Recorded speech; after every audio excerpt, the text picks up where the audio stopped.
Welcome to Wine with Bill, and I'm Bill. Today, I am extremely lucky and excited to have in the studio with us today Keegan Mayo, the owner and winemaker of Assiduous Wines in Santa Cruz. He's done it all. If he's not a star, he's a rising star, but I've got him as a gold medal winner in his wines as well. Keegan, thank you so much for being on the show. How are you doing? I'm doing great. Thanks for having me. You're welcome. Let's get it started here. Your resume and your work experience are extremely impressive. You got your degree from UC Davis, Enology, Yep, Viticulture. that's correct. And you did, during that time of schooling, you did some harvests both locally and in New Zealand. And then you were at Testarossa Winery here in Los Gatos, where our studio is, for 9 years. And you were the assistant winemaker before you went to, I'll say, starting up, as you describe it, your current project, which is Assiduous Wines. So in that journey, was there ever, what's it called, an aha moment when you said, wow, I really like doing this and I'm good at it. I think I want to make that what I do for a profession. Yeah, I think that the aha moment started kind of there's a combination of an aha moment and sort of the aha bottle of wine, Good combination. Yeah, well, I mean, those were two separate moments, but kind of a combination of two things. But kind of my start of my path sort of in the industry was working for a small vineyard in the Santa Cruz Mountains. And I think that was like 2005, kind of 2006 time frame. And I just kind of really enjoyed being out there and working with the vines. And that was really sort of the start of like, shoot, maybe I could turn this into something. And then not that long after that, I'd been around wines my whole life. Both of my parents were big wine drinkers. And it was, I think, in 06, 07 kind of zone when I had this bottle of, I think it was like I'm drawing a blank on the vintage. I think it was an 86 Chateau Margaux. Oh. And that was kind of a big turning point where it was like, whoa. You started at the top of yeah. Well, I'd had a lot of wines before that, but that was the first wine where it was like, felt like I was drinking the earth, if you will. It was just like, wow, this is like, I could smell the dirt, I could taste the dirt, but not in a bad way. Well, if great. You know what I mean. That's great. Well, Assiduous Wines, I love the name. What's the philosophy that you have in making the wine, etc.? What are the key elements? The key elements, general philosophy is kind of like less is more, and really I kind of I prescribe to sort of the phrase minimal intervention winemaking. So there's kind of like, now you have sort of your classical winemaking and say natural wines on the other side. I'm kind of maybe somewhere in between the two, where sort of essentially the goal is less is more, and kind of in the hopes that the vineyards are going to kind of show, and that way you get a sense of place in all the wines. Their terroir and everything. Okay. Well, let's talk about the varietals that you have and what you produce. And what are your sources from them? Or are they all estate or sourced or a combination thereof? Yeah, I don't own any vineyards, so everything's sourced. Okay. And at certain parts in time, and still the Merlot, some of the vineyards I've managed over the years and also like had a big part in. So it's kind of a little combination of everything. And the main focus behind the label now is just being all from Santa Cruz. So most of the stuff is sourced from Santa Cruz. I only have, I have 7 wines now. Just one of them is from Monterey County, but the rest is all Santa Cruz Mountains AVA? Yep. Great. Yeah, and one of them, the Pinot Gris, Santa Cruz County, and the rest are Santa Cruz Mountains. Okay, well, that's a good zone and whatever. And, well, let's talk about, for example, if you source them, you have a relationship with the owner of the vineyard. Is that correct? Mm-hmm. Is it handshake, written contract? Oh my God! Or how does it come about? It's kind of a combination of the two. I'm more of a handshake kind of guy. That's my favorite. I favor that. But some of the vineyards they want to do a contract and know that I'm committing to it. And yeah, typically a lot of Santa Cruz Mountains is pretty littered with small backyard vineyards and kind of smaller scale stuff. So some, like for example, Volkman that I work with, I'm the only client because there's only like 2 to 3 tons that come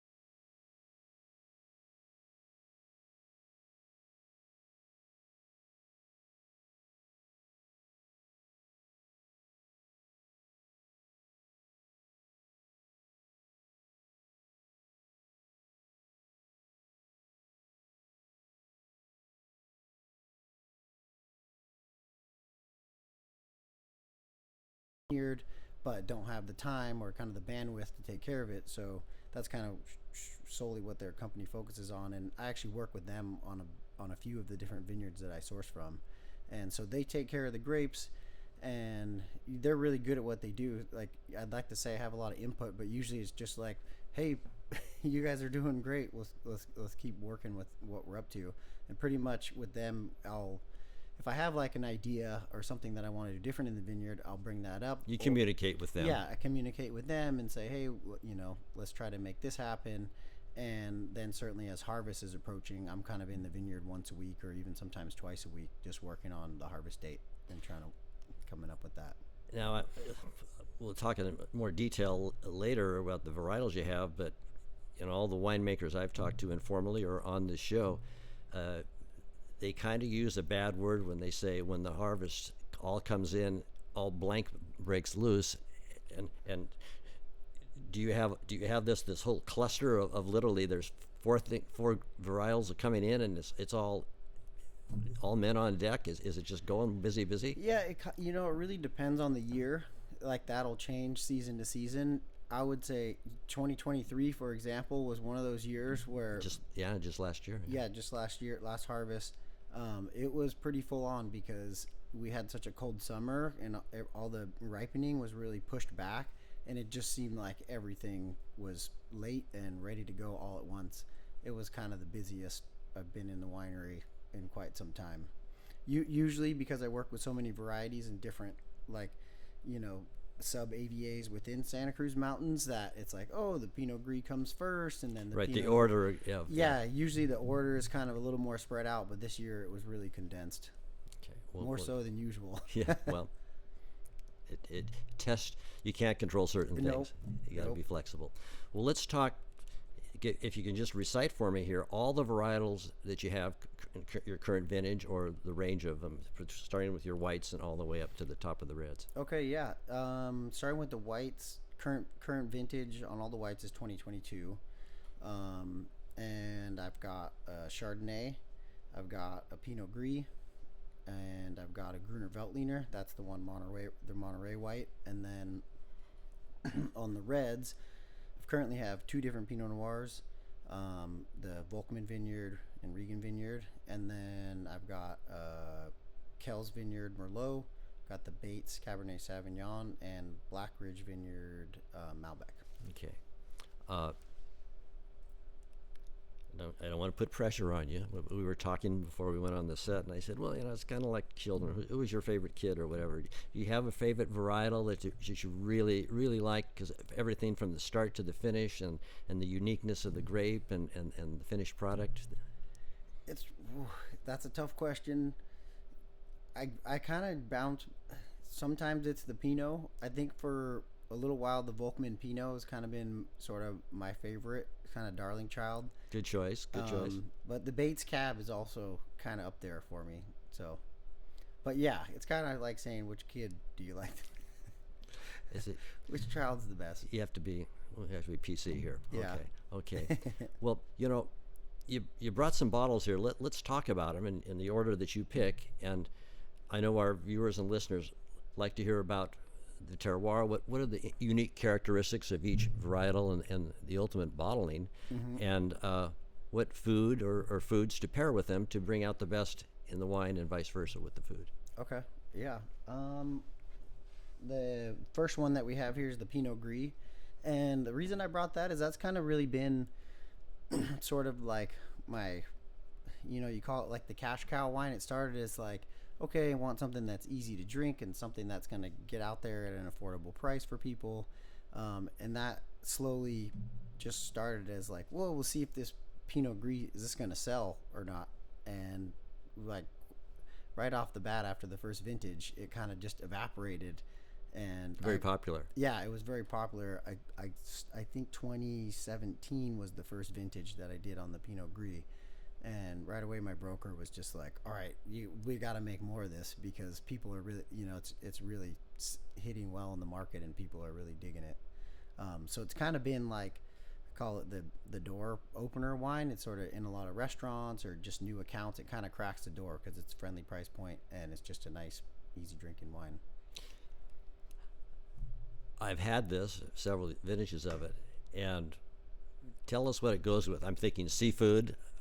Yeah, I think seafood, salads, kind of. It's very really, fresh. It's very fresh, high acid. So really, anything where you want acidity to kind of cut through something, it can do that. So certainly, rich seafoods or fish or anything like that. I even had it with a steak one night. Oh wow! And it kind of worked. So I'd Great. say rather versatile.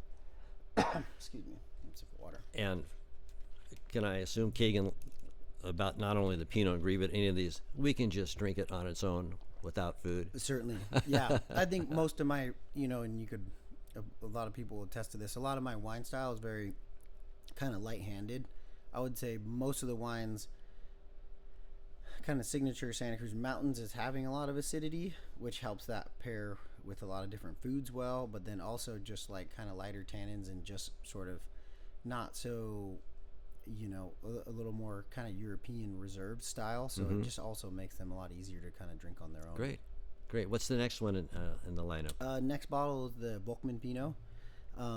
And that I started making that in, oh gosh, I'm trying to blank on the vintage. I think it was 2021 was my first 2020. Okay. 2020 was the first vintage, and that was just, I kind of met the Volkmanns because they were a family friend of some of my friends, and I had been getting grapes from them, but they didn't have any grapes that year. And then they were like, hey, actually we have some friends that have a vineyard in their backyard. They're actually looking for a buyer this year. In 2020, if you remember, was the CZU Lightning Complex year. Right. And I was like, well, I'm not exactly like looking to buy more grapes this year because I don't even know if any of this stuff's going to turn out. Smoke damage potentially. Yeah, smoke taint potential, because there was a lot of risk that year in 2020. So, but I ended up talking to them and said, hey, how about I make it? And if it seems like this is just bad because it's smoke tainted, then like, let's talk about it, and maybe we don't keep it. But if it smells okay, then like, I'll pay you for it, and let's do it. And they were like, okay, fair enough, because I think they were struggling to find somebody to buy it in that year just because it was a hard year. Did it come out okay? Yeah, it turned out fine. The wine was great, and I ended up really liking it. And it's kind of got, what makes that wine really unique is there's actually nearby eucalyptus trees. Anytime you have a vineyard, any sort of powerful plant neighboring or nearby that has, compounds that float in the air, those will land on the grapes, and it'll kind of, it's part of the terroir. It's part of the terroir, yeah. So historically you'll hear of some vineyards that are really close to sage, and it'll end up smelling like sage. In the case of eucalyptus, certainly the eucalyptus tree oils are floating around in the air, and they land on the grape skins, and it ends up inside of the wine in the end. And when I first pulled up to the property, I was like, oh, the eucalyptus trees are kind of close. But it really has to do with like the proximity of the trees to the vineyard, and I think with the trees are just kind of close enough. It was not a negative. Yeah, it's not a negative, where they actually add a nice kind of positive aspect to the wine. So it's really kind of been sort of this unique sort of menthol and kind of like spicy characteristics that it's been adding to the wine. What are some of the favorite foods or appetizers or whatever that you like to enjoy it with? I think just similar to kind of in the Pinot Gris realm. I think Pinot Noir is like great with fish. I did a Pinot and salmon thing one night that seemed to go really well. Classic, yeah. That's kind of a classic, but I think it goes good with kind of like gamey meats too, whether you're doing lamb or any kind of steak. Great. But yeah, Great. I think Pinot's a pretty versatile pairer. It is. Well. It goes with everything. Well, we're going to take a quick break here, and when we come back, we'll finish up with this exciting lineup of wines that Keegan brought, and we'll ask him what's going on in the future, how was the harvest of 2023, and we'll keep it going. Sounds good. We'll be right back.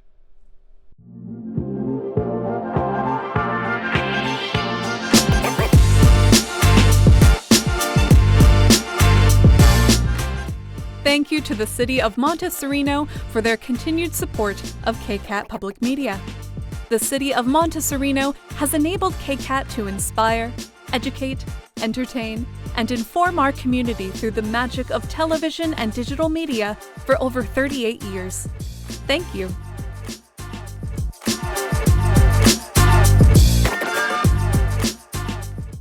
Okay, Okay, we're back. And Keegan, let's pick up with the next one here. Is it the Merlot? The Merlot. Well, tell us about that. What are its unique characteristics? From where does it come? And once again, some food pairings to help everybody enjoy it even more. Okay, nice. Yeah, so the Merlot, that, also trying to think of when I first started making that. I think that was 2017 as well. The Merlot. So the Merlot kind of is one of my little more like avant-garde style wines. I mean, I guess they all kind of are in their own way. But so the Merlot I did in ferment that with starting with carbonic maceration, which is what they do in Beaujolais. So if you've ever had a Beaujolais Nouveau wine In France, right? in France, that's kind of the typical way to ferment it. And essentially what you do is you just take the grapes, you put them in a vat, and you just drench them in CO2. And then you seal the vat and you just don't touch it for like 10 days. And in that 10-day time, you kind of have this enzymatic, chemical-driven reaction where it ferments up to about 1 to 1.5% alcohol. And then during that process, there's like a conversion of all these fruity esters, and essentially you just get these like kind of bright, fruity, almost a lot of times people will say bubblegum type notes, but essentially like very fruit forward wine. It also kind of makes the wine, what I've noticed with like a heavy red like Merlot, it kind of softens the wine. So this is sort of my one fun wine where it was like, hey, let's do something different with Merlot, because Merlot kind of got this bad rap from Sideways. Sideways was not too good to it in 2004. Sideways wasn't but too kind. Not only do I like yours, but I think Merlot has made a comeback, and it was normally, it still is part of a blend in Bordeaux and other things, but on its own, I think it does great. No, for sure, and it's a tasty wine. I feel like it just got a bad rap. So it was kind of a way of like, hey, let's take Merlot and let's do kind of something fun and different with it.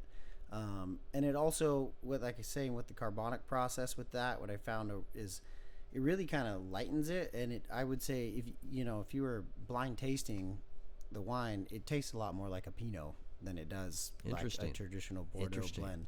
So it's actually a lot kind of friendlier on the palate and really easy drinking. What foods or appetizers do you like to enjoy it I'd with? say a lot of the same stuff as Pinot, just Okay. because palate-wise, that's kind of what it goes with. So just lighter foods, and I've had it with certain salads, and I've had it with salmon and different fishes. That's kind of typically what I'll do it with. Well, good. Well, you mentioned you do like certain wines here, and you mentioned the Malbec, but Cabernet is up there for your own production. What makes this one so unique and so enjoyable for all of us? Yeah, I think what makes it unique is, so Bates Ranch, they originally started planting sometime in the 70s, and so it's kind of for Santa Cruz Mountains. It's really a historic vineyard. One of the first ones, yeah. Yeah, one of the first ones, and it's really kind of just this staple property that when within the wine world, when you say Bates, people are like, oh, you have a Bates Ranch. So that it's a nice kind of recognized name. Call it kind of the blue chip vineyard, if you will. Because with some of the other ones, they're like, oh, what's Volkman? I'm like, well, it is just a backyard 2-acre thing, so they've never heard of it, So Bates is just kind of that classic spot, as well as the site and the fruit and the wine is really good also. So it's kind of I've been producing a wine out of it that I've really enjoyed, and definitely age worthy, and just really excited. Okay, I've asked other winemakers this who make Cabernet. Mm-hmm. There is, I won't say a reputation, a expectation that Robert Parker may have started back in the 80s with the big Napa cabs that are just, high alcohol, whatever. How would you describe your Cabernet? Is it more of a Bordeaux style, left bank, right bank, or what is it? I'm kind of on the opposite end of the push for bigger, bolder, richer. Mine's on the lean, reserved, kind of more Bordeaux-esque side of things, and it's definitely like a light. It would be like what Napa was in the 80s. It's definitely more of a retro. You would call it retro nowadays, but I think it's kind of making a resurgence because people are starting to realize that 15-16% alcohol maybe isn't exactly what they want, and so it's just a nice. I'm really trying to keep it kind of old world style with that wine. it seems to reflect what we talked about earlier with your philosophy. Less is more. Yeah, for sure. Wow. Well, I would be remiss not only not talking about what's in the bottles, but your labels are fantastic. Is there an artist or do you do them? Who does the labels? Yeah, so a friend of mine has done. Her name's Sarah Snyder, and she did all the watercolors. And basically, when I made my first label, she was there and helped me with that watercolor, and essentially she draws them and then drafts them up. I'll basically say, like, as I've had new wines adding to the list, I'll say, all right, here's the wine, and like I'll kind of give her a direction. Like, I'm thinking ocean theme on this one. Typically, like for a lot of the whites, kind of ocean is really the theme. So on the Pinot Gris, Right? yeah, you see it's got the seaweed on there, and that kind of stemmed from like when I was first making the Pinot Gris. It was like, oh, this really feels kind of like oceanic, and it just has a nice like salty kind of ocean air aroma, and that was sort of what sparked like, oh, let's get that on the label. And so everything kind of doesn't necessarily mean the pictures don't necessarily mean that's what it smells or tastes like, but sort of has some sort of correlation. It's a reference. Yeah, it's a reference. Good point. reference. You Yeah. know, like the Pinot has a chanterelle mushroom, so it's kind of like referencing earthy. And the Bates, for example, has a fern on the outside of it, and that's because it's kind of surrounded by redwoods and ferns, and that was sort of the inspiration behind that one. So pretty much when I come up with a new wine, I tell her like, hey, this is kind of what I'm thinking, and she'll draft up some stuff. And on Photoshop, I do all the label kind of assembly myself, and I kind of drop the picture in and adjust color a little bit if I need to, and just sort of do all the little tweaks to it. Well, you're doing a fantastic job, as is Sarah. Well, while we were off camera and before we started, you mentioned that you'll be having a third Pinot Noir in your inventory. So tell me about it. Where is it sourced from? What are your expectations, and what can make it really special? Yeah, so it's the third Pinot Noir came about because a friend of mine that I kind of grew up with and known for a long time. He bought a property in the Santa Cruz Mountains, kind of between Santa Cruz and Scotts Valley, that has a vineyard, that coastal range. So it'll still be Santa Cruz AVA. Yep, it'll be Santa Cruz Mountains AVA. That coastal range had been taken care of, and he was like, "Hey, Keegan, I got this house that has this vineyard. Like, come check it out." And I was like, "Yeah, sure. I haven't really heard of it, but I'll come take a look." And then, sure enough, pretty similar to Volkman. It's this great little backyard spot, couple acres. And then the vineyard had been planted, I can't remember how many years, a little less than 10 years. But they had some wine off the property, and I said, well, hey, let me taste it, try it out. And I tasted it. It's nice when you get to taste some bottles, because then it really, actually finished. Yeah, it really kind of gives you an idea. Same thing with Volkman. They had some finished product that I was able to taste, so I can get an idea what I was getting myself into. And yeah, when I tasted it, loved it, and said, all right, let's do it. I'd like to work with it.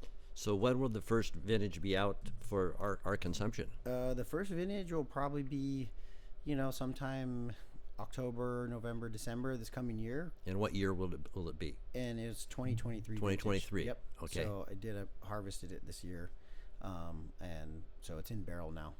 Well, good. Well, let's switch to kind of why some people are in business, and it's a reality. Where can we buy your wonderful wines? Do you have a wine program or wine club on your website? Do you have tasting facility there, or do you give it out to certain merchants or restaurants? Where can we look for it? Yeah, I mean, I think the biggest merchants are Ancora in Los Gatos. Ancora Vino, Los Gatos, Yeah, next to Ancora Bywater. Vino. Right next to the Bywater. That's a great spot, especially for people that are sitting in local. Ryan there, as you know. Ryan Smith is one of the owners and the managing partner. Yeah, he's been a big supporter of my wine over the years, and he pushes a lot of it through the shop. So it's been great being in business. Good. And partnered up with him. Another big merchant is K&L Wine Merchants. There's In Redwood City or other city, yeah. Redwood City and San Francisco, they both carry it. So those are kind of the largest spots. There's kind of a huge list of little places that I won't mention, but also a great way to support is joining the wine club. So well, tell us about that, because I love wine clubs, and my wife will tell you I'm too many. But in any event, I have complete 100% confidence in the wine is being taken care of at your facility, and there's not going to have lights. It's not going to be overheated, too cool. It's going to be just right. So what are some of the, other than that, what are some of the benefits for your wine club members? Some discounts, or Yeah, what are their options? Yeah, the main benefits are like 15 to 20% discounts depending on the club level that you're in. And that's kind of the biggest one. And I'll kind of throw a party once a year and have everybody get together and just sort of hang out and taste stuff and try new things. But it's really, I think the biggest push is in people that are in it is they're just like, oh, sweet, it's nice to be. I just have 2 releases a year, so it's not a huge commitment. It's not like every other week or yeah, anything like that. it's not. Some people are like, oh, I'm getting these monthly shipments or quarterly, and it kind of they get wine that piles up too much. So I've kind of narrowed it down to just twice a year, and people get to choose like 3, 6, or 12 bottles. That seems to be a good fit for their budget, as well as not feeling overwhelmed or underwhelmed. Okay. Yeah, and not having too much. And really, I think it's just the ease of, hey, I'm in a club, and I do a release in June and one in November, right before kind of Thanksgiving, and people just like that. All right, wine shows up on the doorstep, and they don't have to do too much thinking, and it's kind of just, in the schedule. Well, good. I think it sounds like you have a good business plan and marketing, etc. I didn't ask you this specifically, but do you have a tasting room or whatever people can make an appointment? No tasting room yet. Okay, is that something that's, what's the word, in the horizon? Or yeah, that's on the definitely, that would probably be the kind of the next step on the horizon. I've been kind of looking at spots, and sort of when COVID, I was really pushing for a place kind of before COVID, and then that hit, and it was like, ooh, pump the brakes, and it was kind of nice that I hadn't invested Committed in, that, yeah. Yeah, committed into that yet. And then now that that's kind of all clear, I've been looking around at spots, and I'd like to do so. I live in Santa Cruz, so I'd like to do something there. So kind of one half of it is just finding a place that is unique and working out. So I've kind of been looking at different sides of town, but I think in the 5-year range, that's the goal. Okay. To kind of have a tasting room that people can come to. Well, let's talk about kind of what you foresee in the next 5 years or so, as far as production, the varietals, whatever. What's your current volume on total cases right now? My Keegan? current volume is about 1,500 cases. Okay, and is it, what's the word, slowly increased each year, or has it been steady? It's slowly increased, yeah. Since 2017 was kind of my first year where I sort of took a little more of a leap and produced more wine. I started making wine before that, but it was really just small amounts. We're talking like 50 cases, like 100 cases on some of the years. And then in 2017, I think I did about 350 cases. Oh. So from 17 to now, it's slowly kind of gone up every year. It's definitely increased. So is production volume one of the goals, or what would they be? Give me 2 or 3. I think one of the biggest goals is just driving more direct to consumer, and not necessarily growing the volume so much as just having more direct to consumer, which is like wine club and just getting the tasting room going and having a place where people can come buy it directly, as opposed to moving everything through wholesale market. Okay. The first step would be doing more of that, and then following that would be, okay, now if I'm having more of that and the wholesale is still going well, then kind of slowly increasing past there. I'm kind of at a comfortable spot right now in terms of, maybe in the next couple of years, maybe another 500 cases or so.